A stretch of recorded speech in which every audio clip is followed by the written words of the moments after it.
చిన్న బాల్కనీలో ఏమేమి చెట్లు ఉన్నాయి చూపిస్తాను. మమ్మీ చెప్పు మమ్మీ పేరు. బేంబో ఇది ఉమ్, ఇది స్నేక్ ప్లాంట్, పొట్టి పొట్టి స్నేక్ ప్లాంట్. ఉమ్, ఇది ఇంకా బేంబో చెట్టు. ఉమ్. ఇది సో గురించి పేరు నాకు తెలియదు. ఇలాగే సో ఉండాలి, సో గురించి ఉండాలి. ఇదో ఇదో ఇది కూడా సో చెట్టు. పేరు తెలియదు అది ఇది కూడా. కొత్తగా తెచ్చాను ఇప్పుడు, నాకు తెలియదు. సరే. కొత్తగా వచ్చింది.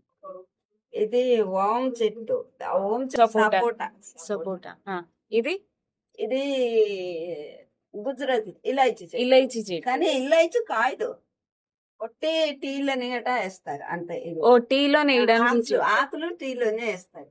మ్యాంగో చెట్టు, చిన్నది 2 మ్యాంగో చెట్లు ఉన్నాయి. ఇందులోని 2 ఉన్నాయి, ఇందులోని ఒక. ఇందులో 2 ఉన్నాయా? 2 ఉన్నాయి. ఇప్పుడు స్ప్రింగ్ సీజన్ కదా, కొత్త కొత్త ఆకులు వస్తాయి. దీనికి హిందీలో సదాబహార్ అంటారు, అందరు చూసుంటారు. కానీ తెలుగులో ఏంటి అంటారు తెలియదు నాకు. ఇది గోరంటాకు చెట్టు మీద అపరిచిత పెరిగిపోయింది. ఇగో అపరిచిత పువ్వు.